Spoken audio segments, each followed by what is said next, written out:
Hello അസ്സാം വലൈക്കും. ഇന്നും നമുക്ക് വേളൂരി മീൻ തന്നെയാണ് കിട്ടീനി. അപ്പോൾ ഈ മീനിൻ്റെ സീസണാണെന്ന് അറിയില്ല, ഇതാണ് ഫ്രഷ് ആയിട്ട് കണ്ടിനി.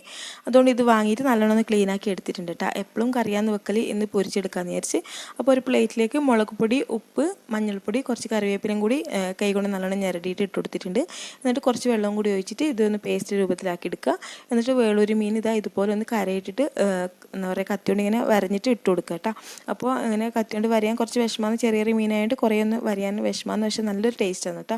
അപ്പോൾ ഇതാ ഇങ്ങനെ വരയിട്ടിട്ട് ഇട്ട് കൊടുത്തിട്ടുണ്ട്. എന്നിട്ട് നല്ലോണം ഒന്ന് മിക്സ് ചെയ്ത് കൊടുക്കലാണ്. അപ്പോൾ ഇത് മാഗ്നേറ്റ് ചെയ്ത് വെക്കണമെന്നൊന്നുമില്ല, കുറച്ച് സമയം വെച്ചാൽ നല്ലത്. നല്ല ഉപ്പും മുളകൊക്കെ പിടിക്കും കേട്ടോ. ഞാൻ ഏകദേശം ഒരു 5 മിനിറ്റ് വെച്ചിട്ടുണ്ട്. അതിനുശേഷം പൊരിച്ചെടുക്കലാണ് കേട്ടോ. അപ്പോൾ ഇതിങ്ങനെ വെച്ചെടുത്ത് കാണാൻ തന്നെ നല്ല രസമാണ്, കഴിക്കാനും നല്ല രസമാണ് കേട്ടോ. നല്ല ടേസ്റ്റാണ്. അപ്പോൾ കറുമുറ കഴിക്കാൻ നല്ലൊരു രുചിയാണ്. ഒന്നൊന്നും തിന്നാൽ മതിയാവില്ല, കുറച്ചധികം തന്നെ തിന്നു പോവും. അപ്പോൾ നിങ്ങളെല്ലാവരും ഈ ഒരു മീൻ ഇങ്ങനെ ഫ്രൈ ചെയ്ത് നോക്കുക കേട്ടോ. എന്നിട്ട് ഫീഡ്ബാക്ക് അറിയിക്കാൻ മറക്കരുത്.